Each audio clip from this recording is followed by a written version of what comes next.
Welcome back to Salute Your Sports. Kamen Entchev with Tom Casselman. Big show today. Crazy, crazy comeback for the Minnesota Timberwolves, knocking out the defending champs in Game 7, down 20 points early in the third quarter. Mhm. The largest comeback in the history of Game 7s in the NBA. We'll briefly touch on that in terms of how it relates to the next series. We'll be getting into predictions. Is it T-Wolves or the Mavs that we'll be making out of the West? How about the Eastern Conference? Celtics and Pacers. Who wins that series? The two highest scoring teams in the NBA. Should be a lot of points. Should be a lot of fireworks.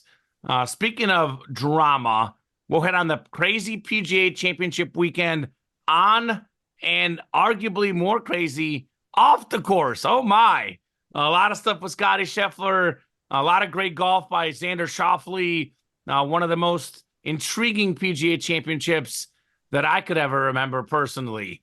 We'll touch on baseball. It's been a hot minute since we've talked baseball. I know last week we made some hockey picks. I think our teams are still left, by the way, in hockey. I've got the Mhm. Stars. You've got the Panthers. So Yep. I told you our hockey picks are always right. And I know we watch less hockey than we watch basketball, football, but our hockey picks are always right on the show. We'll have some betting locks of the week, some sports trivia, some statements of the week, all that and more. The baseball portion of the segment, it'll be sort of like a little contender pretender. I mean, we got out in the AL three division winners right now, or three division leaders, excuse me, that were not even in the playoffs last year. hmm We'll touch on the National League too, a little bit of baseball mixed into a show that'll be filled with a lot of basketball. Can't wait to get started, Tom. How are you doing on this wonderful Tuesday late morning? We are recording before the conference finals tip off, hmm so it'll be our official picks in the conference finals. Yeah, and certainly some adjustments that we will have to make as we were both bullish Mm-hmm. on the Denver Nuggets. And like Mm-hmm. you said, we witnessed quite a collapse, if you want to frame it that way. Quite a comeback, if you want to give credit where credit's Both. due. And I'm always more inclined to give credit to the team that makes the comeback as opposed to the team that collapses or what have you. Sure. Particularly when you look at the way that the Minnesota Timberwolves completed that comeback. And it's really been the way that they've operated all season long. Fun stat that I found over the weekend, Denver Nuggets had been held under 100 points 12 times this season. Six, exactly half of those, came at the hands of the Minnesota Timberwolves. This is a case of a defense traveling, if you want to use a cliche, I thought you or were going to say perhaps defense winning championships. defense also can potentially be winning championships here because it's one thing you can always see a team struggling with their shot falling, but the one thing that you can always take with you is putting in maximum effort on defense, and that's a culture that the Timberwolves have built. A Timberwolves team, by the way, Tim Connolly is their, I believe, he's the team president, Mm-hmm. formerly of the Denver Nuggets, and who better to come up with a blueprint for taking Mm-hmm. out his former team than the guy who built that former team. So I think all around, this is going to be a really, really intriguing series. I mean, we saw the Mavericks do a great job. I don't know if taking advantage is necessarily the right word, but the Thunder have talent, but they're definitely inexperienced. Whereas you have Luka, who's been in a Western Conference Finals before, obviously Kyrie, a champion. All stuff that we talked about on last week's program kind of came into fruition, and they were able to close out a really close game 6 at home. Don't let it go back to OKC. And now we kind of find ourselves in a pretty interesting series. I don't know if anybody had this exact matchup on their bingo card, but Mavericks with Luka Doncic, one of the three MVP finalists this season, going up against somebody who has exploded into the national zeitgeist, and Anthony Edwards. I know a lot of folks knew he was talented, but if we're talking about, oh my gosh, people who have been away from the NBA for most or part of the season, or perhaps, the Timberwolves not getting really that many primetime games, people could be getting introduced to Anthony Edwards for the very first Mm-hmm. time in their lives. And he has answered every call, every challenge up to this point. So, Common, Except for game 7 when his teammates bailed him out. And then that's what's just amazing that. about Minnesota. The superstar player, Tom, but he was terrible in game 7. Let's put it how it is. He had a terrible game 7. He couldn't I shoot. And that's what makes Minnesota so intriguing yeah. because they're a team, a team together. And I know a lot of times we talk about defense, Tom. We talk about, effort. There's a certain amount of skill as well involved in Mhm. defense. I always will point that out because, not everyone has the lateral movement, moving side to side. There's a skill involved in defense. You can improve with effort. You can go from bad Mhm. to mediocre, but you can't go from bad to good, which is kind of what we've seen with the Pacers on the other side. They went from bad to mediocre, still not good. But you got to have a little bit of the just defensive athleticism, defensive movement. Well, And sure. Minnesota, man, it's usually the storyline in a game 7 is your superstar carried you. And I know Anthony Edwards has been receiving a lot of plaudits, a lot of, Deservedly so, yeah. congratulations, a lot of deservedly so. But I mean, I'm going to hold all the same superstars to the same level. If LeBron gets called out for every bad game he plays, Anthony Edwards was not in game 7. He was not it. He was terrible in game 7. And that's what makes Minnesota's performance ever the better because they came back from 20 points against the defending champions. Nikola Jokic and Jamal Murray, 35 and 34 points, respectively. Denver Star showed up. Minnesota Star did not show up, and Minnesota still won. That's what's crazy. I know he Mhm. played good defense. I know he did Yeah. assists, rebounds, but he was 6 for 24, and the only shots he made seemingly were dunks. So I'm going to put it out Yeah. there how it is for all the great Anthony Edwards play. They won despite Anthony Edwards, and that's what makes this Well, they Minnesota have team so dangerous. they have multiple stars. I would say Karl Anthony Towns and Rudy Gobert constitute stars, not superstars necessarily, but certainly Not those are Rudy. He's a names that casual defensive fans know. player.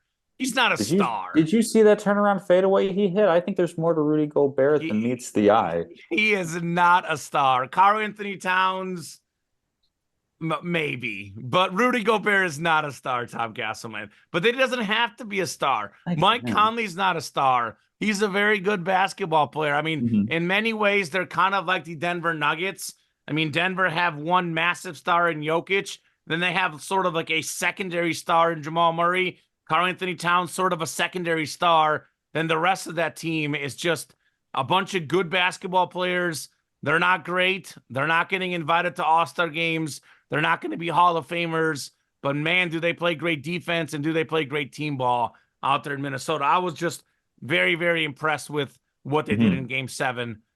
Nuggets missed a lot of shots. It's always a combo of a collapse and a win, but that team won 3 road games against the Denver Nuggets. I repeat that, Tom, 3 road games. I have some Mhm. road trivia. I was digging a little bit of digging. So this one is inconclusive, but I believe they tied the Toronto Raptors with 3 road wins. I think it was Kawhi Leonard's that series against the Sixers where the road team won every series prior to game 7. And Toronto was a favorite in this series. I believe this is the first time an underdog has ever won 3 road playoff games in traditional road games. Someone online was pointing out the bubble. Well, the road team won 3. We're like, there was no road team in the bubble. Get out of here. So this was one of the most impressive playoff series really I've ever seen by the Minnesota Mhm. Timberwolves. It wasn't always Yeah. pretty, but boy, was it effective, right?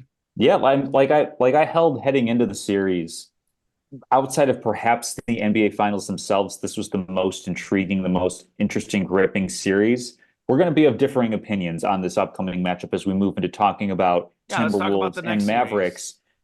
I don't think this one's going to be particularly close, Mm. to be quite honest with you. I mean, we saw ebbs and flows with the Timberwolves going up against the Denver Nuggets. I think that the Mavericks are definitely not as talented. And I know you're going to get upset when I say this. I don't think that Luka Doncic is the same type of mismatch that Nikola Jokic is, as far as position that he plays, the size, everything that he No, that's can probably do. fair. There's a lot more wing defenders, particularly in Minnesota. And it's one of those things where I can totally understand if somebody wants to say Luka Doncic is the best player in the series. I don't think I disagree with that. So I'm going to go with the best player who's got a really strong supporting cast. PJ Washington stepping up. Kyrie didn't necessarily have a great series. Had some good moments, but he wasn't necessarily that consistent Neither was second Karl Anthony guy. Towns from Minnesota either, by the way. Yeah, so it's one of those things where Dallas has had enough guys stepping up in other ways to keep them in series and to win series. But for me, I just feel that Minnesota is deeper, better on defense, has the better like top five talent if we're going just straight lineup versus starting lineup. I think Minnesota has a lot of advantages there. Um, Coaching, I don't know if I necessarily give an edge one way or another on coaching. I think both coaches have done a good job. Finch and Kidd done a good job getting their teams to this point, but I just feel that I can trust Minnesota's consistency and the fact that they started out, knocking the Denver Nuggets in the mouth. Denver comes back to go up 3-2, and then Minnesota responds with an absolutely embarrassing embarrassment over the Nuggets in game six. And then that big comeback victory in game seven, like I said, without Anthony Edwards really shouldering the load. I mean, he of course picked up more than his fair share of the slack in other points of the series. I just feel like Minnesota's fairly clearly the better team here. That's why I think this is like maybe it gets to 6 games because Minnesota's still a little bit of like a younger, more, a little inexperienced team, but I mean, you got Mike Conley, who's a very, he's the primary ball handler, really savvy veteran guy. Rudy Gobert, not necessarily has gotten this far in the playoffs, but he's been around long enough that I think he's going to be pretty consistent. And Anthony Edwards is showing that he's not really afraid of anybody, and he's not afraid to talk trash, whether he's ahead, behind, close game, blowout, whatever. He's not afraid to be unequivocally himself. So I just like a lot of Minnesota's vibes, if that's enough of a reason to pick them to win this series. I think these two teams are almost in many ways a mirror of each other because Hmm. I think the Dallas Mavericks, it's very important to note the pre-trade deadline and the post-trade deadline Dallas Mavericks, because since they got PJ Washington and Daniel Gafford, their defense has been tremendous. I know the whole knock on Dallas last year was they don't play defense. Well, this year they're one of the best defensive teams in the NBA, particularly the second half, particularly the playoffs. Now, these two teams are, to me, almost identical in many ways in that they both have really talented perimeter scorers, but they both also have really good defenses and really good, like, non-traditional big guys. Like Gafford, very athletic, very raw. He's not a three-point shooter. He's not the modern NBA big guy. Then we have Rudy Gobert, kind of the same deal. He's a more traditional center. He can score in the post, plays great defense. He's big, he's a great rebounder. It's almost a mirror of each other, these two teams. And it's like, how much of it is the veteran savviness and the defensive skill and just the sheer size of Rudy versus the athleticism of Daniel Gafford? Jones, they have obviously PJ Washington for Dallas. It's like, I think a lot of people want to label the Dallas Mavericks for a long time as the Luka and Kyrie like duo, and they don't have anybody else. But Luka played less than his, didn't play bad, but didn't play great against the Oklahoma City Thunder for his standards. You look at the shooting percentage, you look at the total points per game, he was well below his season averages. Kyrie Irving, below his season averages. And a lot of these games were close. Game 6 was super close. Did they get the benefit of the doubt on that call? Yeah, they sure did. Very questionable call. I probably agree with it, but I could see why OKC would be mad with it. But regardless, Tom, they were able to win in 6 games as the road team against the team that had the number 1 seed in the West, the team that they beat without Luka and Kyrie playing their best basketball. If you look at their points per game averages in the playoffs, their defensive points per game, pretty similar for the T-Wolves in Dallas. A couple points here, a couple points there. But I think both of these teams are great, great defensive teams. I mean, talk about Denver getting held under 100 points. Well, OKC was getting held under 100 points, 90, 100, 101. These two teams are both amazing at defense. And you don't often think about that. You think of like high flyers, young teams like the T-Wolves, you think of Luka Doncic, Kyrie Irving, these perimeter players, and we don't realize how good both of these teams are on defense. I mean, this is going to be tough. I've went back and forth about, 4 or 5 times on this series. Just always, it's interesting to know what the regular season matchup was. It doesn't matter in this case. T-Wolves won 3 out of 4, but Kyrie didn't play in 3 of those games. And they only played one game like right around the trade deadline. And actually with Washington and Gafford, Dallas won that game. So I don't really want to read too much into the regular season matchup. I look at it like Luka's probably the best player in the series. Edwards is probably the second best. Kyrie's probably the third best. And Towns is probably the fourth best. I do think Minnesota's got a little bit more depth than Dallas does. I think their starting lineup overall is probably just a little bit better. I mean, Mike Conley, again, very underrated guy all these years. You got Jaden McDaniel, the defensive player of the year, Naz Rudy Reid, sixth man of the year. Yeah, Rudy Gobert, of course. I think it's kind of one of those deals, though. Like PJ Washington played out of his mind the last series, like better than he's ever going to play. Yep. Is he going to be able to carry that into the series? Because we could sit here and say Minnesota on paper has better role players, better starting 5, better depth. But if you look at it based on the way the last series went, I'm not too sure I can say that. So is Dallas going to get the same PJ Washington they had against OKC? Are they going to get the same, Daniel Gafford they had against OKC? Because if they do, then these teams are like right here. Like, I think Minnesota's guys, I would say, Tom, I buy them, their role players more over an 82-game season, but this is a 7-game series, and it's how you're playing right now. I think Dallas's role players are pretty close with them the way they're playing right now, because Dallas, I mean, they have been the best team in basketball the second half of the year. So I'm going to lean Minnesota. I think this is a 7-game series. I would not be surprised either way. I think Minnesota is just a little bit stronger on defense. I mean, if you could stop the Denver Nuggets and keep them under 100 points, you mentioned the stat 12 times, 6 against the T-Wolves. Is that what the stat was? Like, if you could shut down an offense that good, they have the ability to shut down the Mavericks a little bit. I mean, this series is going to go down to, I think, one major factor, Tom, and that is Luka Doncic's three-point shooting. He is very up and down on threes. He's gotten a lot better at it. He's a good three-point shooter, but I wouldn't say he's a great three-point shooter per se. And he's one of those guys that might go, 6 for 8 one game, then go 1 for 8 the next game. So where is Luka Doncic's three-point shooting? Because he's got that great step back. He'll create some space. If Luka can knock down, 40 to 45% of his threes, the Mavericks probably win the series. But if it's closer to that 35 to 38%, which I'm kind of leaning on him being against that great Minnesota defense. That's still a good percentage. Right. I mean, Luka's a great player, though. I'm saying, like, if he's hot from 3, they're going to win the series. If he's just okay from 3, then they're probably going to lose the series. I'm going to pick the T-Wolves in 7, but I've went back and forth many times. I'll say one thing about... sure you're going to go Mavericks. You thought I was going to go Mavericks? Yeah, I did. Okay, well, I had the Mavericks making this stage. I had them in this round. I'll say one thing about this series. I think neither team is afraid of the road games. We saw Minnesota. We've seen, the Dallas Mavericks win tough road games. Both of these teams are fully capable to win road games.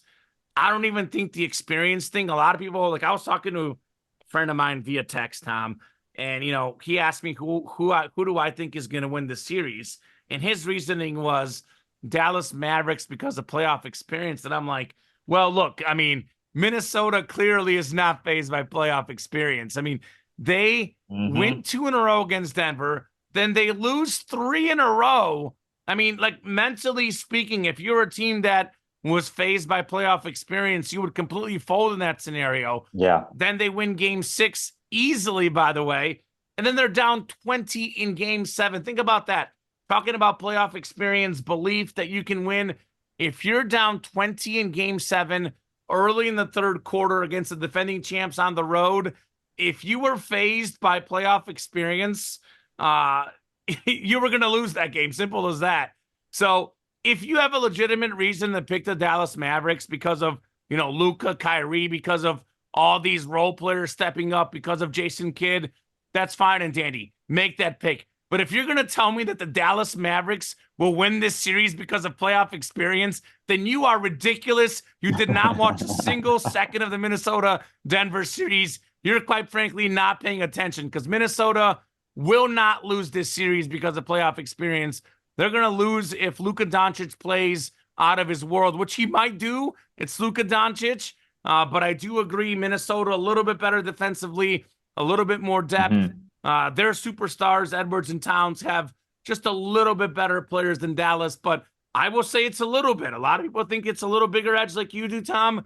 This series is neck and neck for me. I'm taking the Wolves in 7, Tom Casselman. Yeah, I'll go Wolves in 6, be diplomatic and say that the Mavericks are probably good enough to win 2 games. Wouldn't surprise me if this were a 5-gamer, however.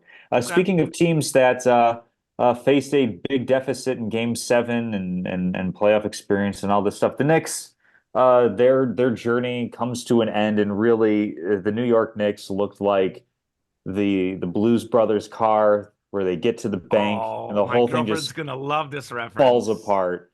Completely falls apart. I mean, first off, credit to the Indiana Pacers shooting, what was it, like 71% or something like that from the floor. They put up 70 points in the first half of that game. And this was one where it was a game where it's like, oh, the Pacers are out to a nice hot start. Like, we'll see how the Knicks respond. It's like, we're approaching midway point of the second quarter. Indiana's still shooting at a pretty hot clip here. At some point, my favorite phrase, regression to the mean, is going to come into play, and it just never ever did. And it's one of those things where I wonder how much of that is because the Knicks are just so banged up that, their rotation is so short that they're just not contesting as much. How much of it was just an abnormally great shooting night for the Indiana Pacers. But this was a game that ended up being a snooze fest, and I think the only reason that people kind of kept watching was because I do believe that there's a little bit of an East Coast or big market bias where teams are saying, oh, we want to watch the Knicks. Either we're watching them because it's like the eulogy on their season, or for people who are Knicks haters or something like that, they're like, oh no, more. Like, keep giving me more of this suffering here that I want to see. Sure. I want to see John Stewart's tears and stuff like that. And Spike Lee. I don't get sports fans that necessarily like to go that far type of thing, but it certainly was like this just kind of weird, morbid thing where you can't really take your eyes away from this game just completely devolving into a blowout. Yeah, I think, Indiana, I think I watched most of the game. I had a few other things I was doing, but it was on the entire time in the background. I caught the vast majority of the game, and I caught the halftime show, and Mike Wobon was saying it's not possible for Indiana to keep making this many shots. Did they regress slightly in the second half? Maybe a little, but not Maybe much. A skosh, yeah. Not much. And it's one of those, like, I always am in the middle, Tom. Like, typically, like, when there's a crazy blowout or a crazy comeback, I mean, people want to be like, did the team blow it? Did the team earn it? And I'm usually in the middle. There's obviously examples of different things. I mean, let's be completely clear. OG Anunoby gave it a go, played the first few minutes of the game, and he was hurt. He couldn't play. Josh Hart played, but how healthy was Hart in that game? Jalen Brunson, leaves the game early. The New York Knicks, like, their superstar. He's been, the superstar of the playoffs, arguably, Jalen Brunson. So does Indiana do this if New York is healthy? I'm not too sure they do. It's one of those classic things. Like, Indiana has taken advantage of the opportunities before them. Because I think we could probably agree if Giannis Antetokounmpo and Damian Lillard are 100%, Indiana loses that series against the Milwaukee Bucks. 100% Giannis Antetokounmpo. There's no way you're picking the Pacers in that series. Right. I think if you look at the way this series was with the Knicks, all these injuries they had, I'm not even talking about the Julius Randle injury. That was a long time ago. I know Bogdanovich, before the series even started. The New York Knicks roster, if you told me Jalen Brunson, OG Anunoby, and Josh Hart were going to be 100% healthy for all 7 games, or as close to 100% healthy as you can be at this stage of the season, I would have taken the Knicks in 7. I really would have. Mm. But Indiana did their thing. Definitely a massive, massive series win. They are very fortunate to be where they are. And speaking of fortune, the Boston Celtics, it just keeps the Porzingis injury is the one negative. It hasn't been all 100%. Everyone's going to have something happen. But as far as the opponents, they play the Miami Heat without their best player, Jimmy Butler. Then they play the Cleveland Cavaliers for certain parts of the series without their best player, Donovan Mitchell. And then now they get the Pacers, who are a 6 seed. And Indiana is probably a true 6 seed, Tom. Maybe they're a 5, maybe, but they're like in that Hmm. 4, 5, 6 range. They're not a top 3 seed in the NBA. Tyrese Halliburton is, I mean, how well he plays will decide whether this is a blowout series or a competitive series, because he's got a lot of potential. He's one of the enigmas. Like, one game you might take 6 shots, the next game you might take 26 shots. I don't know if Hmm. he's going to score 6 points. I don't know if he's going to score 36 points. And that kind of worries me a little bit because I don't know what to expect. Pascal Siakam's playing great. Miles Turner's a good guy. McConnell. I mean, all these guys, they have a really good bench, the Indiana Pacers, but they don't have that one superstar. I know we talk about super team eras. You don't need necessarily 2 or 3. Jokic won the Nuggets a championship, but I don't think you can win a championship without at least one clear-cut, consistent superstar. And Pascal Siakam, very good player. Tyrese Halliburton, very good player. Neither one of these guys is a star, like a consistent star. Neither guy's a top 10 player. I don't think either one's a top 15 player. I mean, Halliburton's probably right around that 20 range in the NBA, Hmm. give or take, but they don't have an elite guy. Whereas Boston has, clearly Jason Tatum's elite. And Jaylen Brown, I would say he's elite. I mean, maybe he's that second tier. I think Jaylen Brown is better than Tyrese Halliburton. I think he's better than Pascal Siakam. I think they've got the 2 best players in the series. They have a role player, of course, in your favorite guy, Mr. Drew Holiday. Hmm. I think the one hope Indiana has, they did win 2 out of 5 games in the regular season, so they have had some success against the Boston Celtics. And I think Porzingis is probably out the first 2 games, they're saying. Could be more. I think Miles Turner could be a little bit of a matchup nightmare, stepping outside, hitting shots, using athleticism. If Porzingis isn't there, if Miles Turner plays out of his mind, Indiana has a little bit of hope. I think you heard their coach say in their, pregame conference, they decided that they weren't just going to win with just offense. They needed a little bit of defense. Their defense has stepped up a little bit, but that's the main difference in this series. It's the 2 highest scoring Hmm. teams in the league, Boston and Indiana. They're both going to score points. They're both going to shoot threes. They're both going to make a lot of threes. But Boston has a really good defense, and Indiana does not. And this is a perfect example of a team that you can improve with effort like they have. But if you don't have the players that are just generally Hmm. good defensive Yeah. players, you're not going to become a great defensive team overnight. And that's the major difference in this series.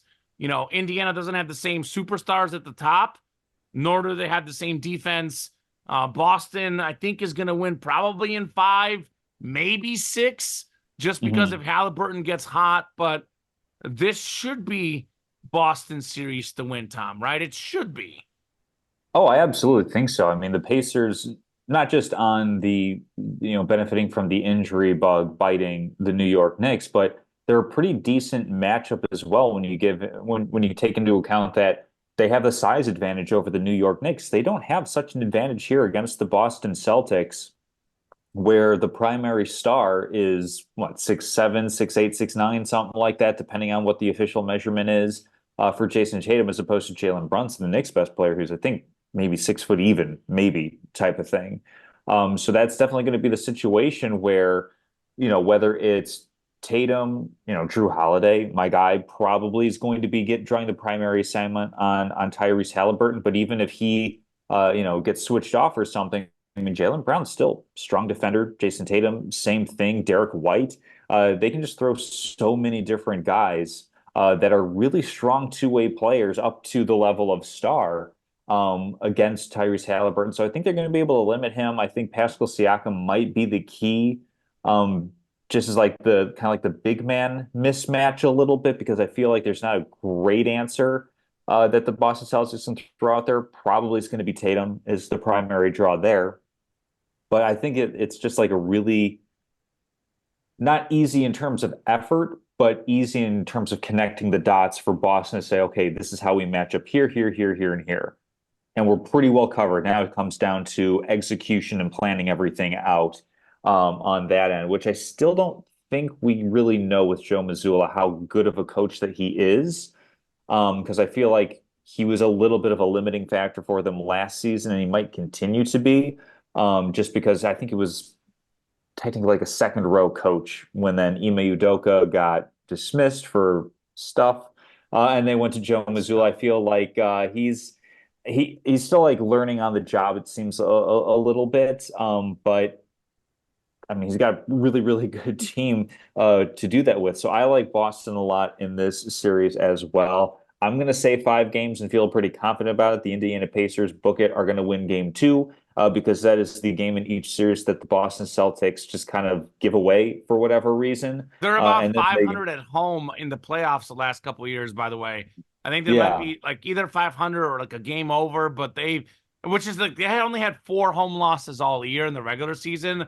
But it's Boston bizarre. in the playoffs at home Yeah. the last few years has been weird. I'll put it that way. Yeah, but I think this is one where I would be floored if we are seeing the Indiana Pacers in the NBA Finals. I would be I think beside myself. a I lot don't of even people said know. that last year about the Heat, though, against the Celtics last. I know this is a little, the Heat have had a little Yeah, more playoff experience, probably a better team last year than Indiana is this year. But I will say a lot of people said that last year about the sure. Miami Heat and Boston I, Celtics. I would say the one like I don't know if it's necessarily it's a difference. I don't know how big or minor that it is. We've at least seen the Heat in the finals before, or like close enough to that iteration of the Heat with Jimmy Butler, Bam Adebayo, Tyler Hero. You Like don't we've remember seen Rick that. Smiths and Mark Jackson and Jalen Rose and Reggie Miller? Yeah, that was more than 20 years ago, Tom. You're Yeah, right.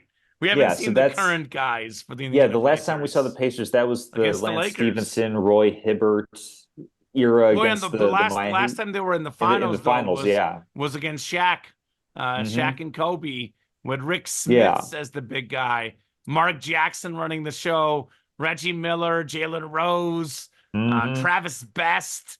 I love me some late '90s, early 2000s basketball names. And you know who their coach was? Larry Bird. Yeah. So that Yeah. was So. those were the times. I think he was still coaching that team. I know he for sure coached them Mhm. when they played the Bulls in the Game 7 series in the '98 Eastern Conference Finals. So Yeah. it's been a hot minute. I know Hibbert, you mentioned Paul Hmm. George. They pushed LeBron in the Heat a little bit, but they never got to the championship. Yeah. They I never think got over the hump there. The were farthest they they in got a was conference UCF. finals? Yeah. One of them, I think. Yeah. At least one, maybe it was two, but that was Was like a it little was it bit of Lance the Stevenson rivalry. blowing? Yeah. Yeah. Just trying to get in LeBron's head, which is a futile effort to say the Does least. Because doesn't even when doesn't he's mad, he's doesn't still on really top work. of his game. You can't knock Doesn't him off of his doesn't game. really work. Yeah, Somebody who did get knocked off their game was Scotty Scheffler for the maybe. PGA Tour. Okay. Before we get into the golf, let's just go ahead and touch on the bizarre happenings.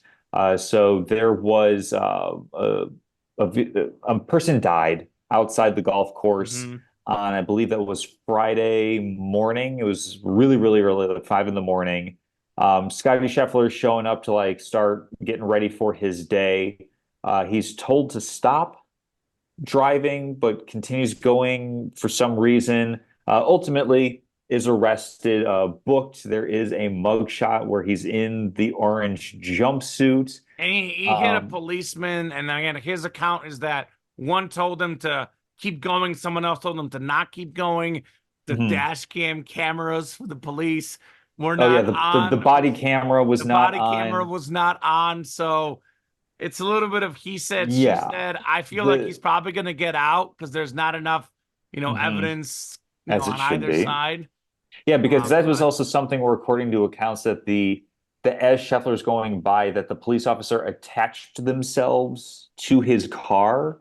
So it's kind of like they almost like self-induced some of those injuries. Basically, Scheffler faces charges of second-degree assault of a police officer, third-degree criminal mischief, reckless driving, and disregarding traffic signals. sounds like The a assault fine and charge. probation coming up to me. Well, the assault charge is a felony. The others are misdemeanors. So, given, he didn't play the "Do you know who I am" card from everything that I've been reading in the reporting, that he wasn't just like, you realize I'm teeing off in like 3 hours or something like that. It's Yeah. probably going to be much ado about nothing, but this speaks to kind of like the larger societal conversation about why having documentation of various forms is important. But anyway, Xander Schauffele, let's talk about the actual golf. Well, real Uh, quick, Tom, before Go we for move it. on to Xander, I do want to focus on Xander Schauffele because he's Hmm. getting forgotten in the midst of all this historic round, historic finish. But Scotty Scheffler does this stretching from the jail cell and goes out and shoots incredible the day of the arrest. And he struggles on Saturday, but then comes back Sunday and does really, really well as well. Shot a 66 in the second round after being arrested, then 73 Hmm. round three, caught up with them, but then 65 on the final day, finishes tied for eighth. So, I mean, we'll probably have to wait to find out more information. I'd really try Yeah. not to speak on this because I don't know for sure everything, but at least I can say this for him to have that mental focus to do as well as he did after all that happened. He said he was shaking, didn't look like it on the court or on the I Hmm. guess the course. He looked really, Yeah. really well at Yeah. finishing Finished tied for eighth, eighth. A unfortunately.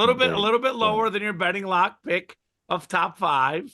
But I'll say this, Tom, for as good as your betting locks are, and they are among the best in the world, I have found your Achilles heel, and that is golf. So yeah. my advice to you, do not Stay pick away. golf next time Oh, in yeah. betting locks of the week because Oh, yeah. your record would be even better if you stayed away from the golf. Undoubtedly. Xander Schauffele, of course, is the winner. I believe this is his first major, which I was a First little major, surprised because, I the mean, he's number three player in the consistently, world. yeah, he's consistently among the best. So when you have, one of the best players, um, finishing with his first major after all this time, I mean, hats off to him. Kyle Morikawa was right up there as well. It was a fairly entertaining Dyson round. DeChambeau, Yeah, he was Bryson. second, right? Second, yeah, Xander Schauffele, Tom, beat him by one stroke in Hmm. birdies on the last hole. The first time in PGA Championship for a guy to win by one stroke and birdie on the last hole since Phil Mickelson in 2005, Tom. Wow. And Schauffele recorded the lowest 72 hole score to par and the lowest 72 hole score total of 263 in a major championship. Now, the course, I'm not a golf expert, but if you listen to the commentary, the course was really nice to the players because we had, Yes. DeChambeau under, 20 under as well. A lot of other guys put up good scores, but this was technically the best score ever put up in the history of the majors. And that has to be, recognized by Xander Schauffele. It was an incredible performance by him all 4 days. He was just amazing, absolutely amazing. Played some of the best golf we've ever seen, even if the course was being extra nice. Yeah. So congrats to Schauffele. We'll see what happens with Scheffler on that PGA Tour drama as the season marches on. And the season marches on for Major League Baseball as well. We are approaching what a lot of folks in the sport consider the first furlough. Blanking on my horse racing terms and mixing my metaphors here, but this is really the first that we can start kind of considering, okay, who's a good team, who's a bad team, because we're a decent chunk into the season, 2 months in, still, of course, plenty of Yeah, season we're looking at to go. But roughly a we're third of finding the way, Tom. ourselves, Almost a third yeah, of the way. we're finding ourselves with the Yankees, Guardians, and Mariners all atop their divisions currently. None of those teams making the playoffs last season. So, of course, with baseball and there still being a ton of time left, I imagine there's going to be some falling off. This isn't like the NFL where if you're in first place at the third mark of the season, pretty good chance you're going to be there toward the end of the season, unless, of course, you're the Jacksonville Jaguars. But of these three teams, Common, or actually, we can just go team by team and say, okay, who's legit, who's maybe overperforming, who's maybe performing in line with what we thought, but their division is pretty poor. And if you notice, I might have a team for each of those buckets, if you will. Sure. Yeah. For me, first off, the Yankees are 100% legit. I Hmm. mean, you look at, why did they struggle last year? Why have they struggled the last few years? Injuries. I mean, if they're healthy, they're still looking to get Garrett Cole back, and that's a few weeks away, by the way. He's supposed to come back hopefully here in June at some point for them. But I mean, Judge, Stanton, and now they picked up Juan Soto. If those three guys are healthy, that's murderer's row in the lineup. Anthony Rizzo as well, another guy. These guys can hit. Why else did they struggle last year? I think their pitching staff, Cortez and Rodon, had really bad years last year, but they were also really good the year before. So I think last year they underachieved. Maybe they're Hmm. overachieving a little bit now. I'm looking at their earn run averages, and all five It's starters right now fantastic. have ERAs either in the twos or the threes, Tom. Yeah. So will those guys regress a little bit? Maybe. But then if they do, Garrett Cole, the defending Cy Young, comes right back in. So their Hmm. rotation shouldn't really take that much of a hit. Nestor Cortez 2 years ago, Tom, was really, really good. I think for him, it was more of an off year last year as opposed to, a downward trend for good. So Hmm. I definitely think the Yankees are 100% legit. One of the best lineups in baseball. They seem Agreed. to have the pitching thing figured out. Whether they win the East or not is 50-50 for me because I think the Baltimore Orioles have such a great team. They have so many really good players, no weaknesses. Such a young team that over 162 games is going to be great. Whether, the Yankees just barely finish ahead of the Orioles or whether they finish, just behind them, I think we're looking at Baltimore, New York is probably the top two best regular season records in the American League. So I think the Yankees are legit. This is the team that '09, Tom, the last time the Yankees won a World Series, 2009. For me, it Hmm. feels like an eternity because, I grew up watching baseball, especially as a kid. I was such a diehard baseball fan. I still like baseball. I mean, I love all sports. You know me, I'm a nut. But baseball definitely has gone, it used to be arguably number one for me, and it's like 4 or 5. But the childhood of me growing up, it was all about the Yankees. And they were the team that had the best regular season record. They Hmm. had the best postseason record. They would have the most wins, and then they would win the World Series anyways. So this is a team that has the ability to perhaps do that. I know my preseason picks, Tom, Dodgers and Yankees in the World Series. Hmm. Looking good, very early, obviously, but I'm going to go ahead and pat myself on the back there. Yankees are legit. They're legit. They'll be there the whole season. They'll be a World Series contender, definitely a playoff team, possibly American League East winners. They're the one that I say is legit, absolutely contender. Yeah, Then I the think other team, we both had Dodgers Yankees. did we? Yeah, I scrolled back Wow. up in the notes and like, yeah, that's what we had preseason. Then there was the Garrett Cole and it was, oh no, do we have to reconsider? Because what are the Yankees going to do for pitching? And the answer's been we're going to build it up in-house because yeah, we were kind of considering, oh, Nestor Cortez and Rodon, maybe their good seasons were outliers. They had a bad season. But like you said, this year they're back. All five starting pitchers to this point have positive wins above replacement. Typically, two is like a solid average Mm-hmm. player. They have two players, Clark Schmidt and Lewis Gill, at 1.5 and 1.6 WAR already. Typically, like you want three to be like a really solid player, and then 4 to 6 is kind of like your all-star level type of pitcher. So the fact that you're getting that from a couple of guys, I know Clark Schmidt, younger guy, Lewis Gill, he's been around a bit, but kind of I think he's been more of like a swingman between the rotation and the bullpen. The fact that those like back half of the rotation guys are pitching as well as they are, that's a big reason why the Yankees are here. And it means that if, say, Marcus Stroman, who started off strong for the Cubs, I believe was it last year he was on the Cubs? Oh, I'm yeah. He blanking on was that now. amazing the first half of last year. One And of the then best kind of pitchers in faded the off. game. The Yankees now have, proven that they have depth behind him if they need to kind of backfill a little bit without necessarily having to go to the trade market. Although I imagine If they continue winning at this clip, they absolutely will be dipping into the trade market to bolster up their pitching staff. So yeah, I think I agree with you. Yankees are absolutely legit. I think that moving to the next team, I think that we can talk about the Okay. Cleveland Guardians. This is a team that kind of falls into the bucket of they're probably playing a little bit above what we were expecting coming in because I think we both had. Do we both have Twins. twins? I feel that sounds Twins. about right. But yeah, the Guardians and surprisingly Kansas City Royals as well, just a game Bobby and a Witt half Jr. back. Shout I mean, out. this is all about the run differential and how I like looking at that stuff. The Twins have a -6 run differential, so that means they're not pitching or hitting particularly well. Sure. Whereas the Guardians, I wonder how sustainable this is.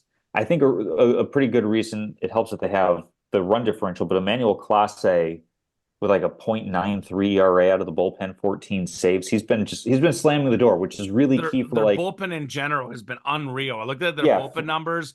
I'm looking at, him, these Hmm. other guys, one something, two something ERA. Their bullpen is out. Because I actually looked at their starters and their hitters, and I was like, wait, hold on. How is their record this good? And then you Yeah. look at the bullpen, and it's been out of this world for the Guardians. Yeah, it's one of those things where this is how a smaller market, smaller budget team has to win, which is not giving away games when you have the lead. And the Guardians have been really, really good about that. Because they play in the AL Central, I'm going to say that this is a combination of they're better than we thought, and they've earned their way to this point. But you also look at, White Sox, Tigers, Twins. I don't see those teams at this point really being a threat coming back. I feel like the Twins are kind of a middling team that didn't really add much. They could have after winning the division last year. They could have built up some momentum heading into this season, but they simply chose not to. And they find themselves now behind a Kansas City Royals team that is also surprising. I'm not so sure that I trust them to stay as hot as they are to really push the Guardians. I know it's a game and a half difference now. I feel this is excuse me, the type of season where the Guardians are going to be picking up maybe a game a month and they'll finish the season with a fairly comfortable 5, 6 game lead on the second place team in this division. Because I don't think they're necessarily that amazing. Bullpens are fickle and sometimes can get a little bit wonky. It's really rare to have a bullpen that from starting to finish is incredible throughout the season. So I The would say Royals in Guardians are 2015, 16. yeah, but like Yeah. the fact that you have to go back that far to to Yeah. point to a team where you look at how the Diamondbacks, for example, got to the World Series last year. I mean, their bullpen was constructed of guys that were just kind of like filling in different roles, even into like September, late into the season. And the Diamondbacks were still able to make it. It's rare for a bullpen to be that good for that long of a stretch. We'll see if the Guardians can keep it up, but I think that they're both playing well and also they're in a division that is conducive, shall we say, to middling teams kind of rising to the top a bit. Yeah, I'm kind of like in the middle. Like, I mean, they currently have, I think they're percentage points ahead of Baltimore, but technically they have the second best record in the American League right now. And I think Hmm. it's like, what is that, the third or fourth best record overall in the majors? Like, are they a top two team in the AL and a top five team in the league? They're not.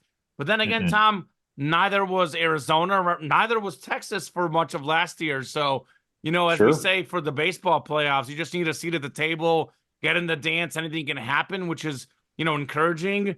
Are they as good as their 31 and 17 starts? No. But I mean, I also think Kansas City love Bobby Witt Jr. Great young player. I'm not sold on Kansas City either. They're currently 6.5 games ahead of the Twins, the Cleveland Guardians.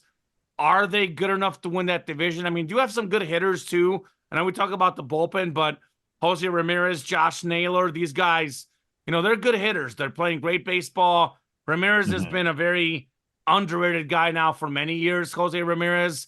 So they do have some good players. They're not just, lucky to be here, or lucky to be where they're at.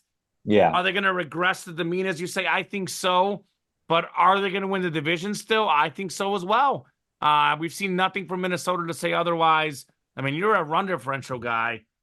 Plus 61. I'm looking at my phone for Cleveland. Hmm. Plus 60 for Kansas City.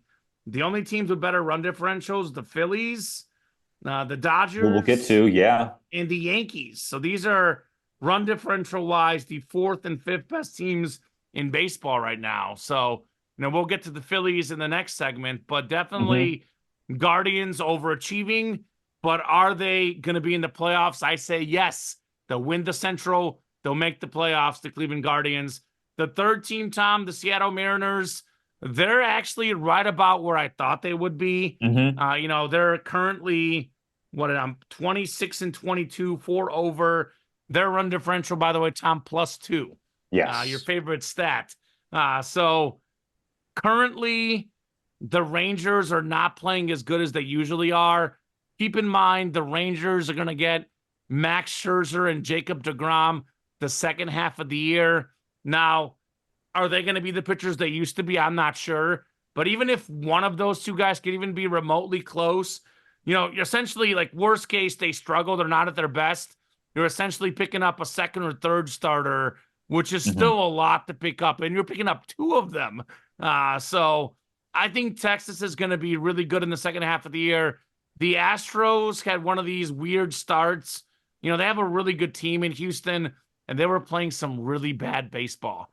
Well, that is kind of over. They've won 8 of the last 11 games. I think Seattle was where they are. They're a team that's an over 500 team, like 4 over right now. Sounds about right. That's a team that can maybe go maybe like 90 and 72. They're definitely a good baseball team. Are they going to win the division? I don't think so. I think that the Rangers and Astros are better teams. Are they going to make the playoffs? I think I had them as either my last team in or my last team out. They're going to be right at that stage. Last team in, last team out. My gut feeling will say that the Rangers and Astros both make it. I think the Yankees and Orioles will both make it. So either last team in, last team out. They'll be very, very close. They're Hmm. about where they should be given the team that they have. They're only ahead right now because the Rangers and Astros have struggled. We've seen so many great seasons from the Astros. They've been the class of the American League. They're playing how they're used to. Verlander's back, and then obviously the Rangers. You win a World Series, you win a championship, there could be a little bit of drop off early in the season. I think they're going to pick it up the second half of the year with those starters coming back. Seattle was probably going to be third in the division and probably be maybe that team that just misses the playoffs or maybe just barely makes it. But I'm leaning and then being the last team out for me when it comes to the Mm. playoffs, the Seattle Well, Mariners. if it helps, you had them in Did I preseason. have them in? You did, yeah. Oh, okay. Yeah, you had as your Well, wild I think I had them last cards. team in maybe then. Yeah, because you had I Yankees, think I had them Twins, over the Blue Astros Jays. winning, Orioles, Mariners, Rangers. Yeah, I had the Blue Jays, and the Blue Jays currently sitting in last place. I think it's time for him to quit Maybe picking the Seattle Blue can Jays to get. So win is it, stuff. is it 3 wild card teams, right? Yeah, So I mean, Yankees and Baltimore, whoever finishes first or sure. second. We could In. have 3 AL West teams. I mean, again, Hmm. Kansas City or Cleveland, whoever wins the division, probably going to drop off. So maybe I should stick with the Mariners getting the last playoff Yeah, I spot in mean, since I picked it. But Tom, I don't think they win the division. Is no, my no, no. mind They're thought. definitely benefiting from a slow start from the two behemoths in that division. The Astros, like you said, playing really, really bad baseball, negative run differential right now. But they're I don't picking it up know. though. We'll Won see 8 how of the last sustainable it 11. is. We'll see how sustainable it is for them to keep climbing out of that hole as they're 21 and 27. I mean, the Mariners are here because of the reasons that we probably thought that they would be here. Really strong starting pitching between, They Logan are who we Gilbert, thought Luis they were. Castillo, And we let them off George the hook. Kirby, Bryce Sorry. Miller. No, you're good. Like they have a pretty strong rotation there. They kind of have to figure out what they want to do for that fifth spot in the rotation. I know Emerson Hancock has taken a couple of starts for them. Brian Wu has taken a couple of starts. Not really to great benefit yet. But I don't know where their hitting is going to come from. I mean, Julio Rodriguez, their best offensive player, He he's getting struggled on a little base bit less than this a third year. of the time. He Yeah, struggled so this year. I think that this is a team that is pretty solid as is, benefiting from the current standings for having an underperforming division, but I do expect everybody else to catch up with them. But speaking of teams catching up, currently the Philadelphia Phillies best record in baseball, though it's not by much. You have the question labeled as do the Braves catch them in the division? Do the Dodgers catch them for best record overall? Dodgers couple games back of them in the loss column. Uh, Best run differential in baseball, by the way, with the LA Dodgers. So I guess the short answer is really hot start for the Philadelphia Phillies. I believe we both had them solidly Wild in the card. playoffs as wild card teams. Hmm. We'll see if the Braves are able to pick up the pace a little bit. I mean, it's a 5 game difference now. They're 40 back of the run differential, plus 80 for the Phillies, plus 40 for the Braves. I'm inclined to say it's still going to be Dodgers as best in the West, or in the National League rather, And the majors. and the majors. Braves, Acuna has been bad this he year. has been. His That's what I average think. is well under 300. His power numbers, his RBI are down. I think he's going to pick it up. I know the Spencer Strider injury didn't help either, but Mhm. I think that's the biggest thing. Ronald Acuna is going to definitely pick it up. I think, again, coming off a historic year, did he maybe overachieve slightly last year? Maybe, but this guy was the National League MVP. He's going to pick it up, Tom. It's just a matter of when, not a matter of if for me, because he's one of the best players in baseball, period, Ronald Acuna Jr. Yeah, I think he's probably going to pick it up. Chris Sale, of course, has been pretty fantastic for as well. So yeah, in terms of, I mean, I'm inclined to say that the Braves will probably catch up, but the thing is, like, we know that the Phillies are a really good team. Like, they've been making a couple of deep postseason runs, getting to a World Series, um, within the past couple of seasons. And like, they don't really have a whole lot of turnover on their team. I mean, you want to talk about somebody who's like really performing well. Trey Turner's been absolutely amazing for them this season, although he's played 33 games. Yeah, I don't know. I'm having a hard time deciding, I think, honestly, if I Tom, think the Braves catch up. I'm leaning. So first off, the Dodgers, I think, have the best team in baseball. Yeah. Ohtani, has been incredible. He was my pick for National League MVP. I think a lot of people underrate Ohtani as a hitter. I think everyone thinks of him as this guy that does everything. Well, he can hit for power. He can hit for average. I think the Dodgers have the best overall team in the majors. Now, does that mean they win the World Series? I did pick them, but we know very well the best team doesn't always win the World Series. Hmm. I think Philadelphia is overachieving a little bit and Atlanta's underachieving a little bit. I mean, Ranger Suarez for Philly, 4.18 ERA last year. And then this year, 3.65 the year before. This year, his ERA is 1.37. There's Hmm. no chance Suarez is going to finish the season with the 1.37 ERA. I think him especially, but their pitching has been a little bit better than expected. But their lineup, though, I mean, you look at Harper, you look at Schwarber, you look at Trey Turner. There's really no reason they shouldn't keep it going with the bats. And they have such a, Hmm. incredible lineup and guys that have had so much success for so many years now. So I think their pitching is just going to take just a little bit of a hit. Because Suarez in particular, I mean, this guy, talk about having a career year. He is out there dominating. And I think it's a little bit more so, not as much so much as Philadelphia is going to dip. I think the Braves will heat up. And I think a lot of that's going to have to do with Ronald Acuna Jr. He is a phenomenal player, a 5-tool player. There's a little bit of everything. Well, this year he's been stealing bases, but he hasn't hit as many home runs, hasn't hit Hmm. for as high of an average. My bet is that he's going to turn it around. I haven't watched every Braves game, but I did watch, I watched top 10 every night. And last night, Acuna lines a shot to right, and Fernando Tatis Jr. makes this incredible catch Hmm. leaping against the wall. So it's like, I need to go look at the advanced analytics, but has Acuna just had some bad luck? Because I mean, certainly last night Probably. he should have got a double or triple, maybe an inside the park home run if Tatis doesn't make that catch. So look for him to turn it around. The Phillies are the third best team in the National League, Tom. So it'll probably go down to the last week of the season, Philly and Yeah. Atlanta. I would pick Atlanta personally. But I mean, how much does it really mean? We've seen, Yeah, it can mean it doesn't mean a mean that lot. much who gets what spot potentially when it comes to baseball. I You mean, have the wild cards doing great all the time, Tom. But you yeah, could also but lose in the wild card game. There's that side of things, but Hmm. I'll pick Atlanta. Atlanta wins the East. The Phillies finish with the third best record in the National League, which is probably about where they are. I think we can agree Hmm. they're better than anybody from the Central. I think we could probably Yeah. agree they're better than anybody, other than the Dodgers from the Out West. west, yeah. I know obviously the D-backs, that's the weird team that's struggling a lot this year. So they'll turn it around, but not to the point where they'll be in Philadelphia's, level.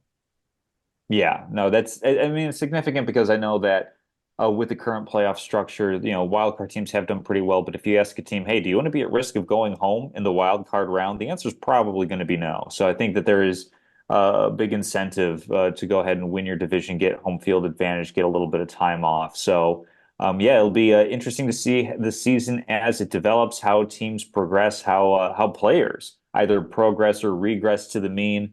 As you mentioned, Ranger Suarez, I just checked. Reynaldo Lopez, former White Sox, similar situation. He has a 1.59, I believe it is, ERA for the Braves. So Mhm. definitely some hot starts for some players. We'll see Still how, early. to what extent that's going to continue on. Obviously, the numbers are going to go up over time, but um, we'll see if they balloon and mushroom into a much larger number if it's kind of, within line with what they're doing or similar. So Sure.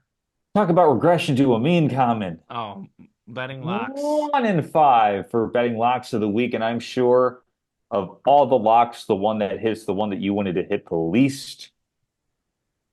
Yeah. It was So tough. So, I mean, speaking of yeah, not regression great. of the mean,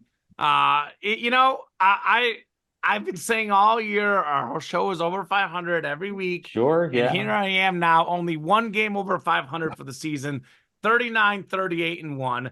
I've told you, Tom, it's been a record-breaking year for me betting, up more than 2 grand on the year, but I seem to like do better when I'm not picking on the show or You're something. a Kobe, you're a volume shooter, and that's totally good. Volume shooter, and it was hitting during the NFL playoffs. Of late, it has regressed a little bit. Still one game over 500 on the season for me, 39, 38, and 1. It wasn't over this last week. I had the Nuggets. Ooh, this one's tough. Plus two and a Hmm. half against the T-Wolves in game 6. They lost by, oh, I don't want to even say it, 45, Tom. Oh, my God. Ooh, Uh, we were only off by about 47.5 points. and you had the same pick. So Yeah. what is that? 90 points. We were off by about 90 points on that Ooh, one yeah. combined. So that one did not age well. Tyrese Halliburton over 19 and a half points in game 6. He had 15. That was wrong. Mavs -4 over the Thunder. Game 6. That was wrong. The Mavs win by 1. I did do some in-game betting on the Mavs money line, which paid Hey, off that works. handsomely, but my Mavs -4 was not good. Their first half was not good. I think Kyrie Irving said that he spoke to the team and said, do you guys want to go to game 7 in OKC? Because you never want to go to game 7. I know we have this like sort of label, for sports society. Game 7 at home, you should be the favorite. What happened? I know for the Knicks it was injuries, but man, the Nuggets game 7 at home, the Knicks game 7 at home, they lost them both.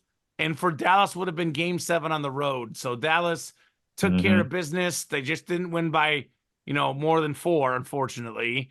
Yeah. You missed the Scotty Scheffler. You had him finishing top 5 at the PGA, finished tied for 8th. Obviously, some crazy circumstances surrounding him and what happened. To be honest with you, though, it was his first round before all that happened that probably did him in. The first and the third round, whereas the second and fourth round, he was great. Hmm. Then you did have the Nuggets game as well. You missed that one. You did get one. I should have actually went with you on this one. I was thinking about it. I actually didn't end up placing the bet, but you had the Liberty -8.5 over the Indiana Fever. Liberty won 102.67. Caitlin Clark is getting better, Tom. I'll tell you what, she's getting Hmm. better. Her team, though, is a mess. It's a very bad women's basketball team. I know her turnover numbers are really high right now, but I actually, as a Caitlin Clark fan, I've watched a couple of the games. There's a few turnovers she gets, Tom, because her Hmm. teammates drop the ball. They can't hold on to the ball in basketball. That's a Kind of horrible important. Indiana Fever team. Horrible. I can't. I mean, like seriously, they're so bad, Tom. I watched like 2.5 of their games, and I'm just like, oh my god, they're just a Well, really bad basketball keep team. keep fading them. So There's going to come a point where it's going to turn because the whole reason that lines are set is because that's where the money is. The books are trying to limit their exposure, and a lot of people are placing wagers on Caitlin Clark and the Indiana Fever. At some point, it's going to flip where fans are going to say, "Hey, this isn't really working out for us." Because I think a lot of people, especially casual bettors, put money on what they want to have happen. I mean, I think you're a good absolutely, example with Lionel Messi. It so happens that he's amazing at what he does. It's the same thing with the Kansas City it, Chiefs. it it hits for me, but It 100%. works, yeah. But this is an instance where a lot of people want to see Caitlin Clark and the Indiana Fever have this instantaneous success. For people who want to Maybe maybe profit a little bit off of that, the time is now. At some point, though, it's going to flip where those numbers are going to get bigger and bigger and bigger. It's going to be tougher and tougher for people to place wagers on the Fever and Caitlin Clark side of things. if you want to And do those that, lines get my really big. advice would be bet on her over totals because she's starting to get Sure. settled in. I know I bet it was a DraftKings 20 plus points, 3 plus threes, and it worked. Like I actually bet on Caitlin Clark Hmm. and I won. That's because I bet on her individual total. Sure. Yeah. Although her total has been hitting under, but that happened to hit for me. She's getting better. Her team's getting a little bit better, but as a team, they're not great. I think that's a great fade, maybe, if you guys want to bet against the Indiana Fever. I'm definitely staying away from that. A little bit early in the WNBA season for me. I'll be betting a lot of the NBA stuff here because we only have NBA for a little bit, Tom. Hmm. So I'm going to go with the Pacers and Celtics over 221 points. I know the playoffs are different. I know there's less points, but these two teams, when they played each other in the regular season, here are the scores, Tom: 129, 124, 133, 131. The one that did hit under 118, 101, missed by 2 points. The other one, 122, 112, 155, 104. Four of the five regular season meetings over 221. And I think all four of these were well over 221. I mean, they were over 250 a lot of these games in the regular season. I think, I think a lot of the defensive stuff we'll see more and more later in the series as teams get more used to each other. But these two teams are the two highest scoring teams in the league. They both shoot a lot of threes. They both play up tempo. There's going to be a lot of 3-point attempts, and there's a lot of good 3-point shooters out there. That 221 point total, I feel really good about it going over, Tom.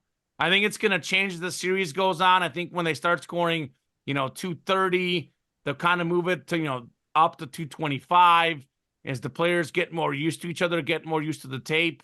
There will be some defensive adjustments. But I think in game one, I mean, Indiana's coming off hot. Boston's been hot from the field. I'll look for the fireworks to fly.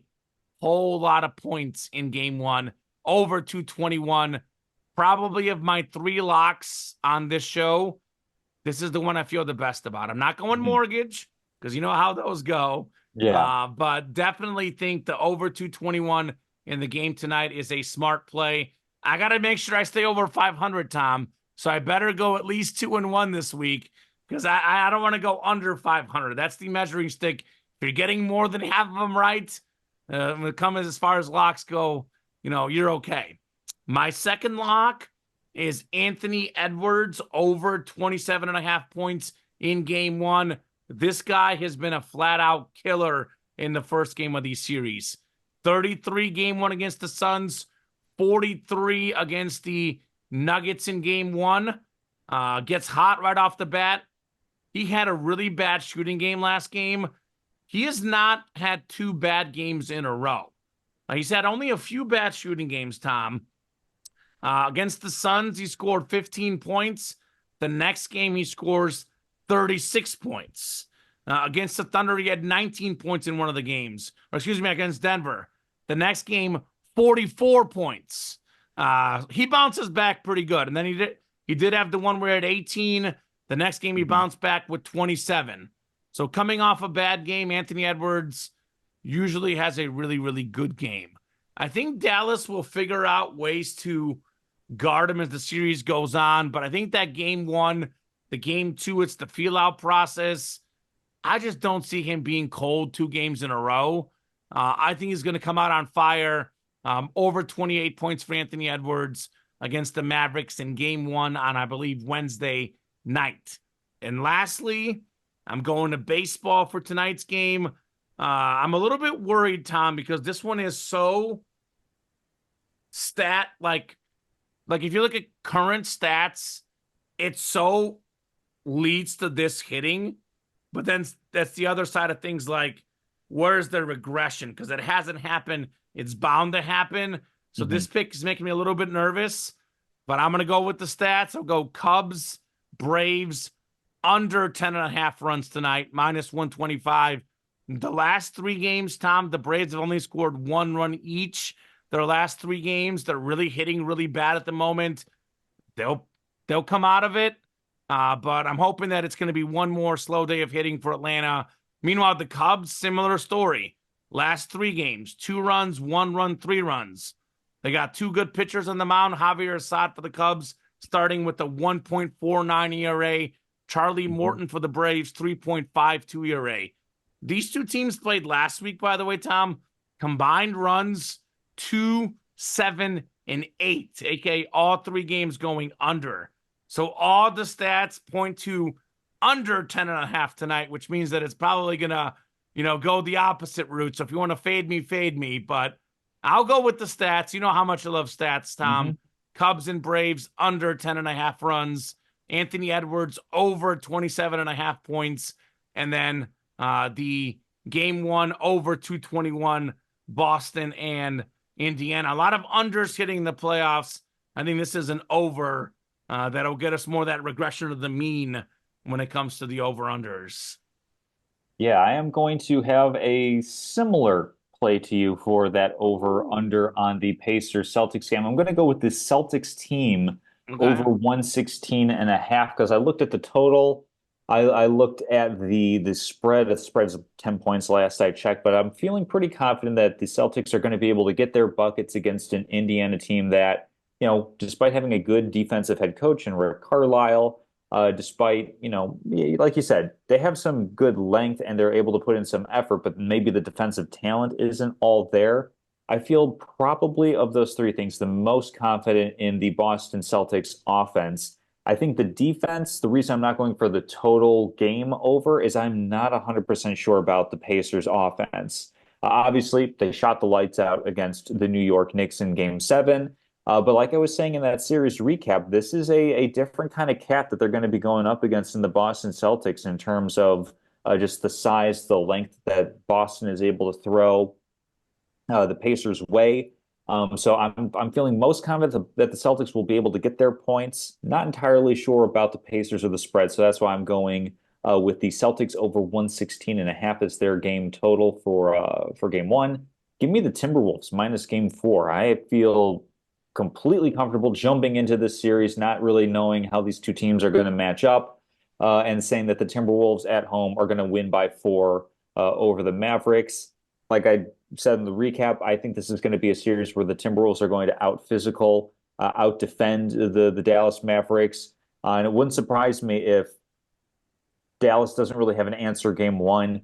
This is going to be a good chance to kind of figure things out, but the Timberwolves had no problem beating up the Suns from jump. They had no problem beating up the Nuggets from jump. The Nuggets, of course, is the reigning champions, were good enough and experienced enough to make that a competitive series, to actually get the series edge.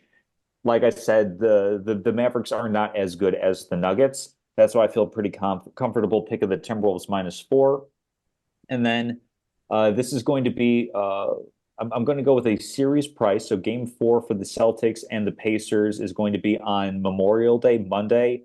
Highly doubt we're going to be having a show at that point. You're good. So give me that the Celtics and Pacers, the series score is going to be 3-1 Boston after 4 games. That's slightly plus money at plus 120. The Pacers are a good enough team probably steal a game at some point within the first four. I don't think it's going to be a clean sweep, but I also don't think that they're good enough to have it be even up at two apiece heading into game five. Um, like I said, the Celtics typically give away game two in a series, but come out really, really strong on the road against their opponents, particularly the fact that the Heat and the Cavaliers not as good of opponents. Pacers fall right in line with that. So I feel pretty good about the Celtics Pacers series being 3-1 after we round out game four early next week. Yeah, Boston always has one bad shooting game. Like I always say, they Mhm. don't get enough easy baskets. And again, that's, Yeah. we didn't really talk about the, long-term stuff, but I definitely think that the Western Conference winner will win the championship. Boston has a hard time sweeping anybody, Tom, because they're always going to have one off game in every series they play because Hmm. they're so reliant on that shooting, which, usually works about 75-80% of the time. If you're going to be so 3-point reliant, so reliant on jump shots, it's not going to work 100% of the time. Yeah. So Boston, they're not out there sweeping teams, Tom. It's just not going to happen for them when it comes to a sweep. All right, moving into trivia, I've got a pretty good one for you. So, Sure, hit me. Candace Parker had retired from the WNBA. This is the first time in 16 years that Candace Parker, an absolute icon, one of the all-time, biggest faces for the And WNBA, best modern players. star, winning, one of its best players, winning a championship for the quote hometown Chicago Sky. No, she, Naperville, so just outside the Chicagoland area, but Hmm. that's based, Chicago will claim I her. know her high school Um, coach. Shout out Andy exactly, Newsbaum yeah, if you're listening. Got those big absolutely. suspenders, Mr. Newsbaum. He is quite a character, Tom Casselman. Well, Candace Parker, as we all know, had quite a career. Over her 16 years, she averaged 16 points a game, 8.5 rebounds, and 4 assists. No other player in WNBA history has reached those numbers, has maintained that stat line. There are 9 NBA players, both present and past, who have done this. I'm going to go ahead and give you two because I didn't know who these guys are. So I didn't know who Okay. Billy Cunningham was, and I didn't know Okay. who Maurice Stokes was. Okay. So that's two. There are seven more. These are all guys that you will be able to guess in some form or fashion, some a little bit more obvious than others. I feel pretty confident that you'll get 5 out of the 7 without much problem. So the numbers, if you need to check them again, Yeah. 16 points per game, Mm-hmm. 8.5 rebounds, 4 assists for a career. All right.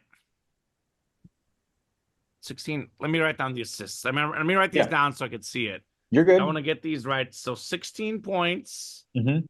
Eight 8, and a half rebounds, 8.5 rebounds, 4 assists. 4 assists. All right. So career averages. Hmm. Is Magic one of them? Magic is not one of Didn't them. have the rebounds. Larry Bird. Larry Bird is one of them, yes. Okay, so I need 6 more. Hmm. Larry Bird. I think LeBron is just under 8.5. He's right around 8 for his career. So LeBron is He not is one of not on the them. list, no. Yeah, LeBron is not one of them. So 16 points, 8.5 rebounds, 4 assists. So Larry Bird is one. Hmm. It's kind of one of those like tricky, like, do you go small forward or do you go power forward? You know? I feel like for the most part, you're good with either one. Hmm. For one, you might want to go considerably bigger. Hmm. Yeah, Durant was a little bit short on the rebounds too, Tom, I think. Hmm.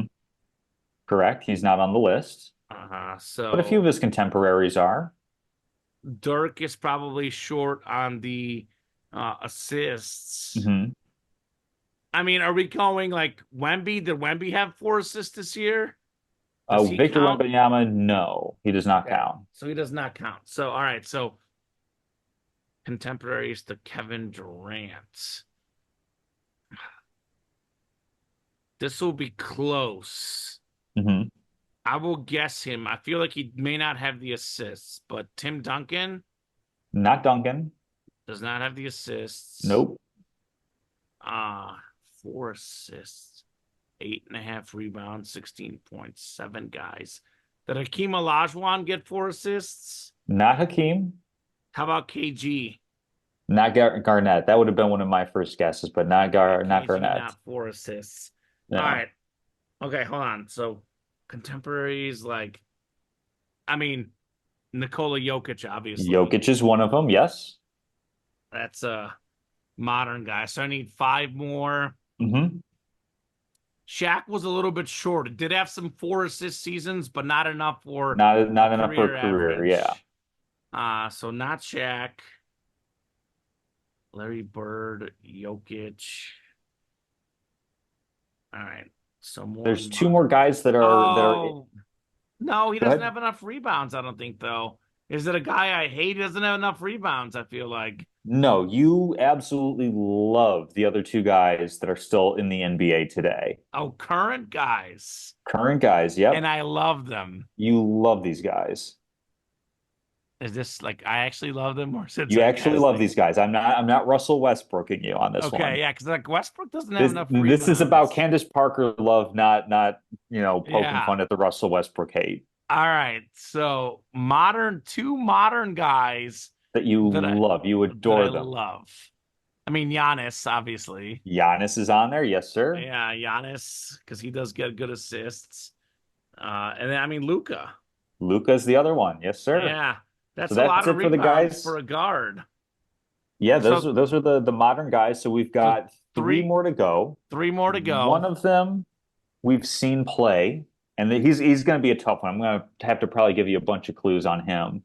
But Okay. two more are absolute legends in the game. Legends in the game of Mhm. basketball.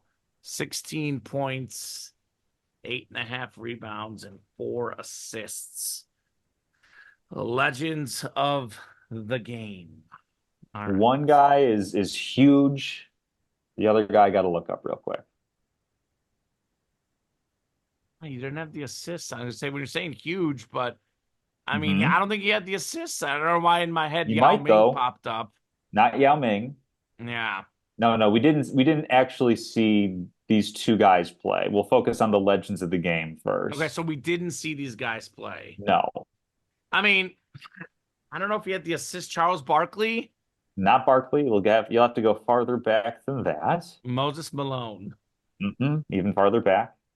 Oh, Elgin Baylor. Elgin Baylor is on the list. Yes, sir. Why am I looking at Elvin Hayes? Elgin Baylor. I wanted to see how large of an individual he was because the other guy is, like I said, Wait, so Elgin Baylor is one, not Elvin Hayes. correct. Elgin Baylor is on the list. Why is not giving me his height? So I'm missing 2 guys then, right? And these are both old school players. One of them is old school. One of them is modern-ish. We saw him play. Is it Andre Kirilenko? Nope. No, I know we had that trivia question recently. It was funny. Yeah, I'll Uh, say, okay, so one is famous for spending part of his career on the Lakers, and one is famous Paul for going Gasol. up against the Lakers. Not Pau Gasol. Okay, spending part of his career on the Lakers. Hmm. Is this the modern guy? Nope, this is the old timer. James Worthy. Not James Worthy. Farther Jerry. back. Oh, that's not famous. Jerry West. Mm-mm. I mean, Wilt, the stats, where were they official? The Yeah, assist stats were official then? yeah. Wilt is on the Okay. list. Wilt Chamberlain, okay. So you I got should have Elgin Baylor. So now the next guy, I should have guessed Wilt right away. I just wasn't sure when the assist became official for him. regardless of when they did, like they definitely were at some point over his career. So it's like Hmm. whatever he kept, yeah, 30 points, 22.9 rebounds, 4.5 assists, give or take. Because I know at the end of his career, his numbers they tailed, and in my head, I was thinking like maybe early on in his career, the assists weren't official, and then maybe No, they early on they became were. They have they were assists going all the way official. back to his rookie year in Okay, 59 well, 60. well, I should have guessed that So sooner. yeah, this guy, let me think of like some good clues. So he went up Uh, against the Lakers. You're saying? yes, very famously. We watched him. He's no longer in the NBA, but he's still around the NBA. You can still hear his voice if you watch certain games. Chris Webber. Chris Webber indeed is the Yeah, last one, he was a which good I was also passer. surprised. Yeah. He's a really good passer. 16, I guess, honestly, rebounds. Yeah, he was a good rebounder too, though. 8.5 rebounds. Hmm. Chris Webber. Yeah, Okay, just barely 4.2 assists makes this list. nice. All right, I like that one. I should have got Wilt right away. In my head, I was stuck on the stats and when they were official or not, but that Hmm. should have been one I should have got right away. All right, so I was doing a little bit of research and the Hmm. numbers were a little bit like shady on this because I found differing stuff online. I do believe that the Denver, or excuse me, the Minnesota Timberwolves tied the record for most road wins in a single playoff series with three of them. Hmm. They now have five road wins total for the playoffs. They're Okay. 5-1 on the road. My question is, what is the single postseason record for most playoff road wins in a postseason run? How many? What year? What team? Okay. So single postseason record for road wins. What year? What team? Okay. So I feel like it has to be a team that was probably a little bit underseeded. Would it be, I'm gonna blank on the year. I know that there was a one year where it was the Baron Davis Golden State Warriors where they toppled We like believe this. Warriors, but that's not the Yeah, answer. that's not the answer. Okay. That's not the answer. Would it be the New York Knicks in like 94 or 95? Weren't they an eight seeded team that got all the way to the finals? Not the New York Knicks. Ooh, Let me see if I can get you the seed this team had. road wins. They were actually the 2 seed, I believe, in their playoff run. Hmm. So they just were very efficient on the road, apparently. And not they were a 2 seed, Tom Casselman. Hmm. 2 seed in the Interesting. playoffs the year he got the playoff wins. Would it be one of the San Antonio Spurs teams? Not the Hmm. Spurs. Okay. Let me see where I'm pulling up all of the records. I want to see how Mhm. close you were with your guesses. So you went with the Knicks first. Stop, scroll up, scroll up. No, This my page hates first me, guess was Tom. the We Believe Warriors, All right, that's not it. and then it was the Knicks. And I couldn't remember if it was like 94 or 95 that they were like the eight seed and they got all I the way to the I NBA think it was final. actually 99 in that shortened Oh, season was it against the 99? Oh, okay. Spurs. And Hmm. that team is actually not even up here. They do have one of the Spurs runs had actually two of them. The Hmm. Spurs were up there more. They were actually tied for the second most, Tom. The Spurs in Hmm. 98, 99, the Spurs in 02, 03, the Spurs in Hmm. 12, 13, and 06, 07 are up there as well. So Wow. the Spurs was actually a pretty solid guess, but not the Oh. Spurs. Would it be well, no, the Lakers, I think, were one seeds all 3 years of that three-peat with Phil and Kobe and Shaq. They're up there. They again tied for second, the Hmm. Lakers. Again, this was the 2 seed in the playoffs. And a lot of these teams on here, Tom, Hmm. I know what you're thinking with the underseeded, but most of these were pretty high seeds. They were just really good on the road. Yeah. I guess the underseeded one would be Miami in 0203.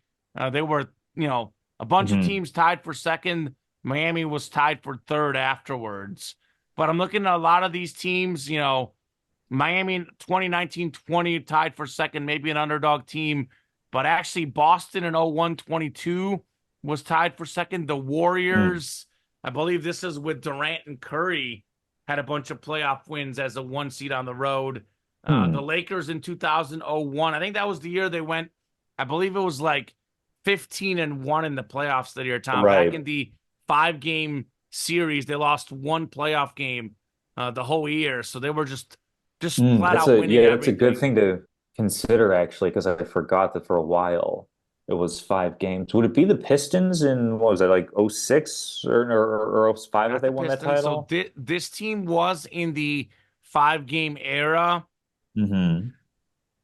We Would you it be one of the probably Larry Bird teams? you probably did not watch this team. You were just young enough to watch them, but I don't think you watched them. Maybe it was on in the background with Baby Tom.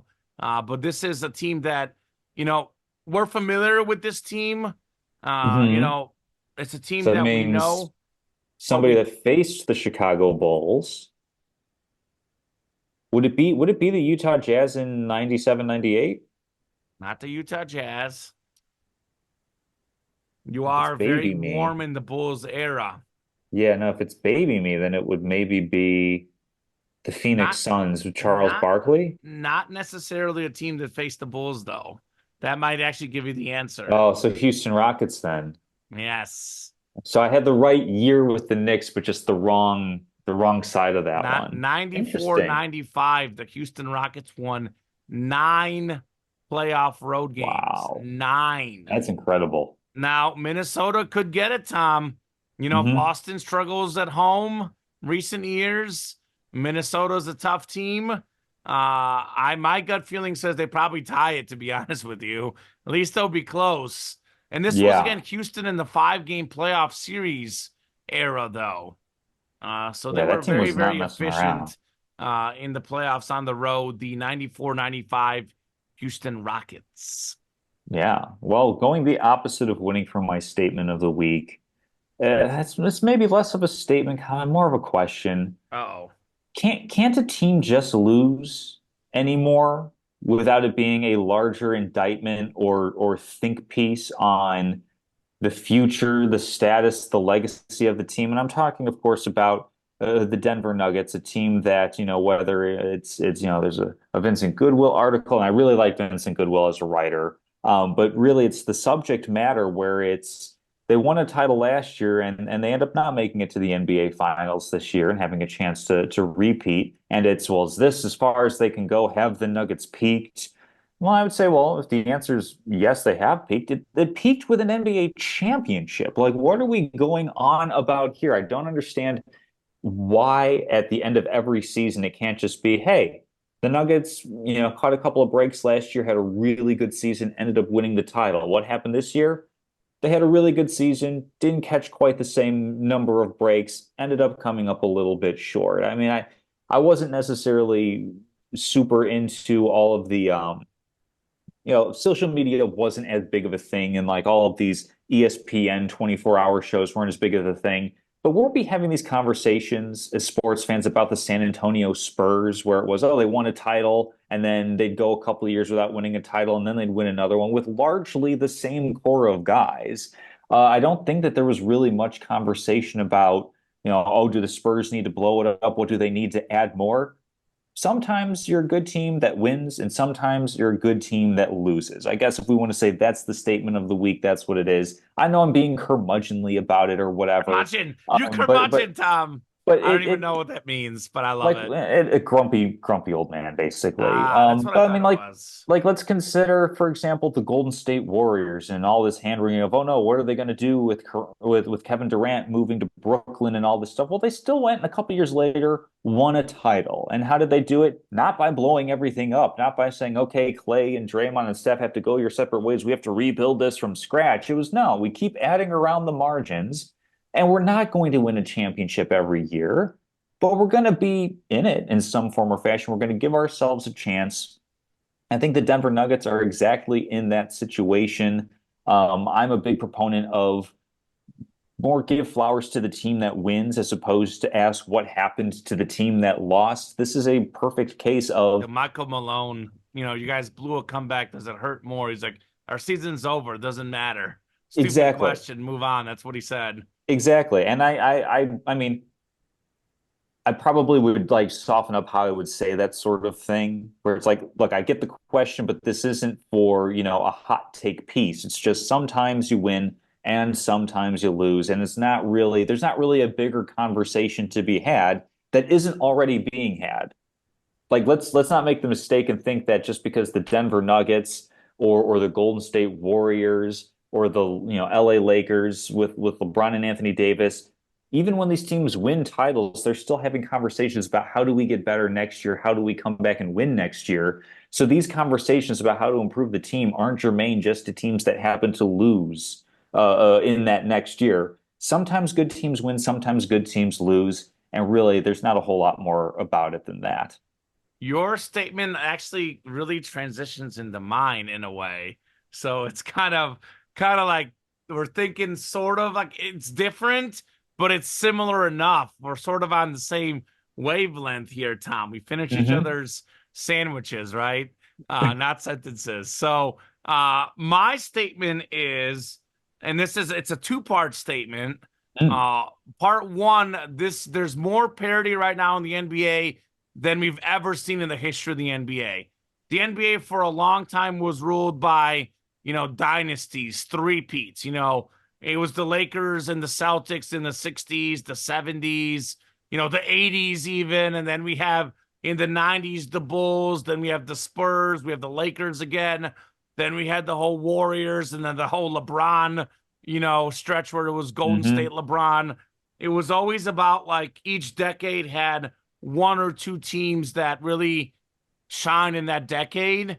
Well, that era is done, Tom. For the fifth consecutive year, the defending NBA champion has not even got Hmm. past the second round.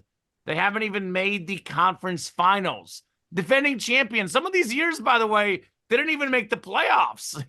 I mean, and I know it's like Lakers, Nuggets, Warriors, uh, Bucks, some of these recent teams, some of it was injuries, but in Denver's case, like I know they lost some guys, Bruce Brown off the bench, they lost some other guys. I'm Hmm. not saying their team is 100% the same, but pretty much the same core as last year, Tom. If we're going through like their top four players, Hmm. their top four players were here last year. So it's pretty much the Yeah. same team, and they couldn't make it out of the second round. There's so much depth right now in the NBA. I know a lot of people are saying like the super team era is over. I think that has even less to do with the super team concept than it does with the fact that so many of these teams, with how high the talent is, kind of have their own super team. I know Jamal Murray won't get enough credit, but he is at times. I mean, you could argue Jokic and Murray is a super team. You can argue that Jason Tatum and Jaylen Brown's a super Mhm. team. I know a lot of times you attach three players to the super team title, but we got pretty much every team in the league has, two big dogs everywhere. There's just that many great Yeah. players right now in the NBA. And there's that many great teams. I mean, 5 straight years the defending champion doesn't even make it past the second round. And I'm looking at the field right now, Tom. I look at Minnesota, I look at Dallas, I look at Boston.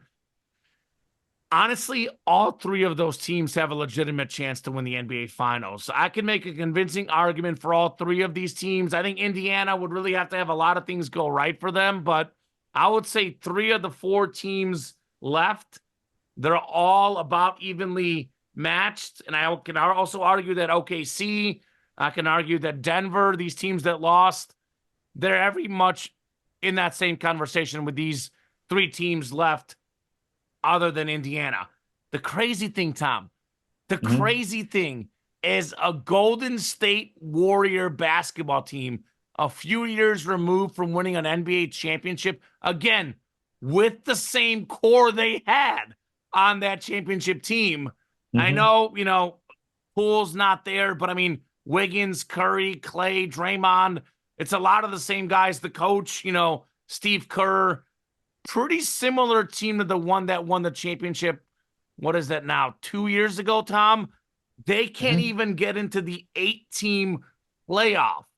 And, is Clay past his prime? Probably, but he's still a good player. Steph Curry is still a top 5 player in the NBA. A Steph Curry led team could not get in the field of 8 in the Western Hmm. Conference. They were not good enough to be a top 8 team in the Western Conference. A LeBron James and Anthony Davis led team could not get past the first round. They had to be in the play-in tournament. I mean, there's so much depth.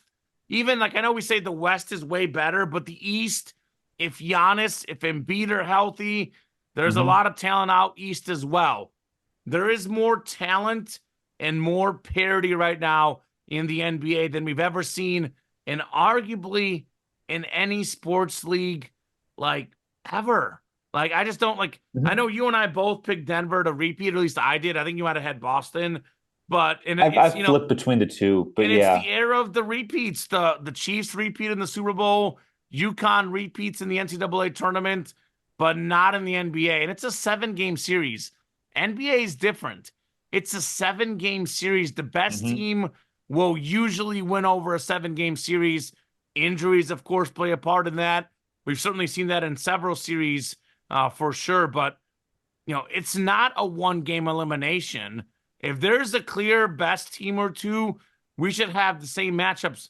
Tom, the Dallas Mavericks were not in the playoffs last year. They're in the Yeah. Western Conference Finals. And 2 years ago, they were in the Western Conference Finals. You go from Final Four, not making the playoffs, Final Four again. And then we have a similar story with the Warriors. They go from not making the playoffs, winning a championship, not making the playoffs. The Lakers Hmm. winning a championship, not making the playoffs. I mean, it's outrageous. I think this has a lot more to do with the parity. I know, even I think all of us want to crown a team. We want to crown a player. Everybody wants to have that team to beat. And a lot of us, myself included, was kind of getting ready to crown the Nuggets as that next team. And I think a lot of us just spoke too fast. I mean, Denver was not all that dominant last year. Like, if you're looking at their wins, even this year, I mean, even Minnesota, we have how many 60-win teams out west? Zero. And what does Hmm. that have to do with? It's not that these teams aren't really good, it's that they beat each other up. I Yeah. mean, Boston had more than 60 wins, but that's because they were in the weaker conference and all their star players, now Porzingis gets hurt, but for the most part in the regular They were season, healthy all year. Yeah. they were healthy all year in Boston. So, you can't really go into a season and say to yourself like you used to be able to say, it was the Lakers and the Celtics in the 80s. Maybe the bad boy Pistons for a little bit, but it was like two or three teams. Hmm. It was the Bulls in the 90s, the Rockets for a little bit. Then it was the Lakers, the early 2000s. Then it was the Spurs, basically Spurs, LeBron, and Warriors for the next 15 years. I know Hmm. there's one or two teams that snuck in, the Pistons, with Richard Hamilton, Chauncey Billups. That was kind of that sneaky team. I know we had Dirk and the Sure. Mavs that, upset things. But for the most part, really throughout the history of the NBA, there's always been two or three teams in a given era, in a given season that we thought were, better than the rest. Right now, Tom, it's anybody's game. I mean, Miami Heat are being the 7-8 seed, and they're making the NBA championship. They made it last year at least. So more parity than ever, more Hmm. evenly matched. The superstars are more evenly matched than ever. I mean, I always talk about the gap between the first and the eighth best player. I think Jokic is number one, but seventh and second, 12th and third. Every team's got one or two Yeah. superstars that's a contender. And it's like LeBron and Anthony Davis. Like, I know Davis had some injuries.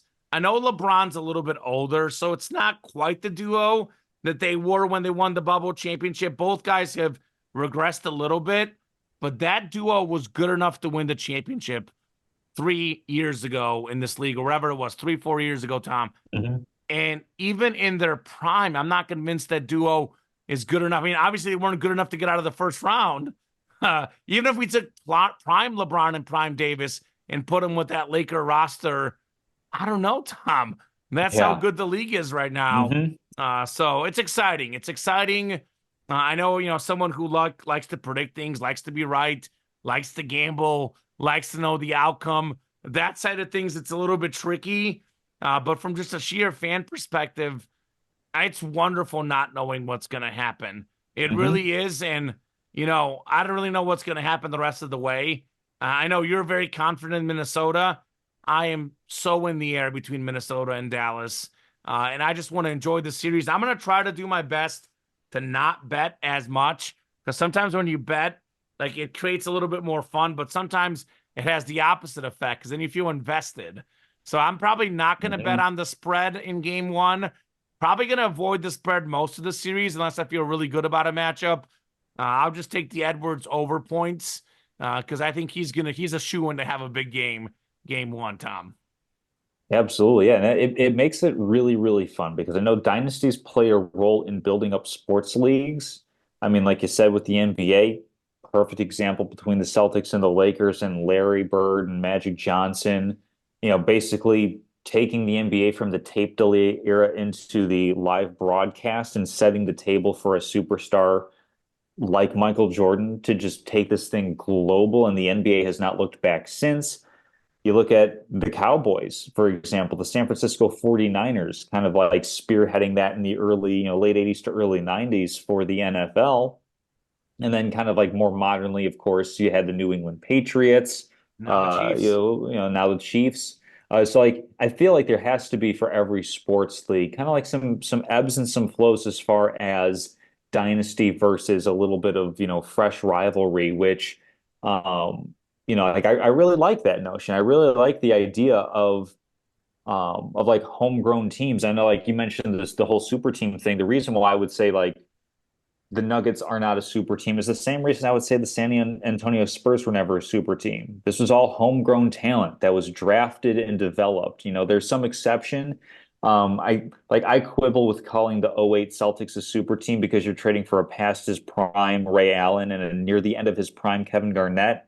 Like super team to me feels more That's a it's super more like team. when you see it. Like that's I mean, LeBron, Bosh, and Wade going to Miami. That's Durant and Beal and Garnett and Ray Allen were so good.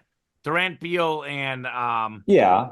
But I was like you're trading for these superstars. Like I feel Devin like the Booker. super team era, like the Warriors were not a super team until Kevin Durant joined, if that makes sense. Sure. From like and I again, it's a semantical argument. It's a semantical There's a never one definition, but guaranteed way to win, Tom, because Mhm. again, like we saw the super teams winning, the Heat won, the Warriors won, then all of a sudden we go a few years without them winning. But it doesn't mean that it won't work again. It just means that the league is just different. Mhm. I think we're quick to label a certain style in a certain era, and it could change. Because I think a lot of people were kind of with all the 3-point shooting said that the era of the big man is dead. And obviously, I think the Lakers won a championship with, LeBron and Davis, who are, a little bit more guys that score in the paint. Mhm. Nikola Jokic, I know the Nuggets have a lot of 3-point shooters, but who's their leading scorer? Who's their best guy? Can he make threes? Yes, he can. But what's the best thing he does? Score in the paint. So Well, and there's distribute, never, actually. I'd say he's actually better as a passer than he is as a a passer, scorer. well, he's great at both. Well, The of course, point yeah, but though, that's just a like, testament to how good he is as a but where, passer. where, Yeah. where, if the Denver Nuggets need a point, what's their most reliable way to score? The Nikola guy. Jokic in the Yeah. paint. So it's one of those things where there's never a definitive era. I hate like saying like a super team works, a super team doesn't work. It's Hmm. just one of many ways to win. Shooting the three works, shooting the three doesn't work. Like that's why you got to be careful with analytics. You can apply them to help you, but I'm always a guy that doesn't like believe that there's like a for sure, you know, there's always a way It definitely to has to do be within things. context. Yeah. It's A more lot of about it isn't about maximizing fit your too. margins. I mean, like you Yeah. look at Stephen Curry.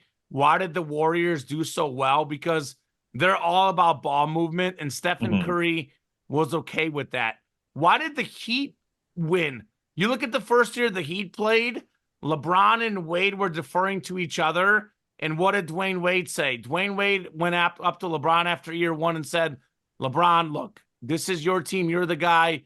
You take over. I'll defer to Hmm. you. That's when it worked. I don't think that, the Suns are kind of in a weird spot where Devin Booker is kind of in his prime. Durant is still really good, but out of his prime. And they don't really have a guy. Like it probably should be Durant. I think the Suns would be better if they kind of said, KD, you're the guy. Devin Booker, you're the number two guy. I think That's they'd be part of better if they why. just didn't trade for Bradley Beal, if we're Well, being Bradley honest. Beal as well, That was a cost them really a lot poor of money, fit. a lot of draft picks. But Role players, yeah. I think a super team works if the guys together have like a common understanding, Hmm. and not every super team duo is going to have that understanding, and that's why fit matters a lot. But regardless, given what we've seen in the NBA, I think there's just more parity than ever, Yeah, and and it I makes it fun. It it keeps it makes it fun. interesting. I agree with you, the dynastic sort of things, the rivalries. You know, every once in a while, it's good to have the ebbs and flows. But I think a lot of people were tired of seeing LeBron every year in the finals. They were tired of seeing the Golden State Warriors in the finals. As a fan of LeBron and Curry, I personally was more than fine with it, Tom.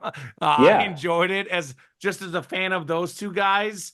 But I think generally speaking, it's good for the game of basketball.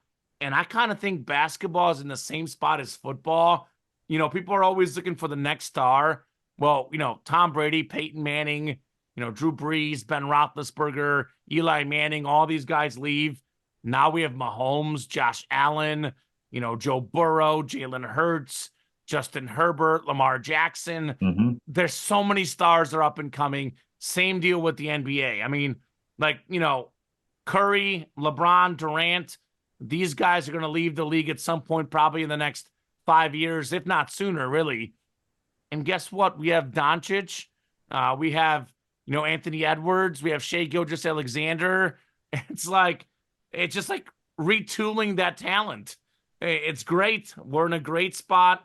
And we have Jokic, who's, medium level age guy, still obviously really, really good. Giannis, if he could stay healthy, still pretty young, Giannis Antetokounmpo. Hmm. So we're in a good spot as sports Oh yeah. fans.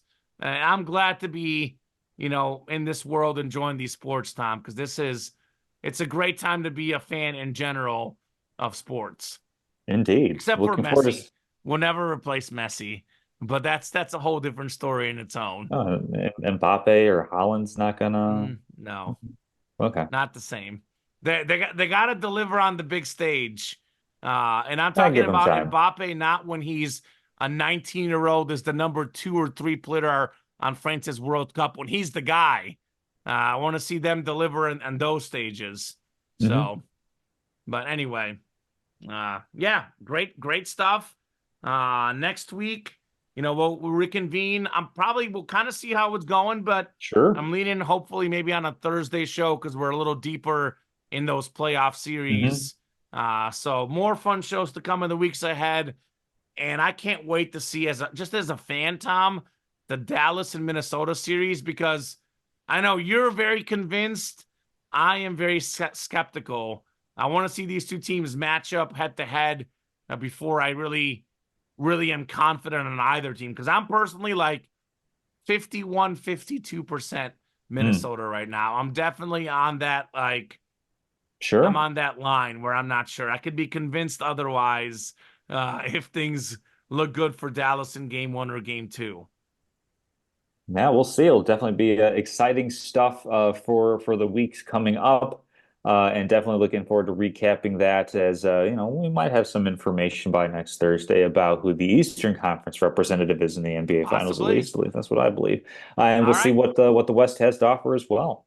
Absolutely. All right. Well, thanks, Tom. Co-hosting again. Always a pleasure doing the show with you. Thank you so much to all the people that take time out of their days to watch or listen to our show. You guys are great. We'll be back next week. Have a great rest of the day, Tom, and enjoy all the sports.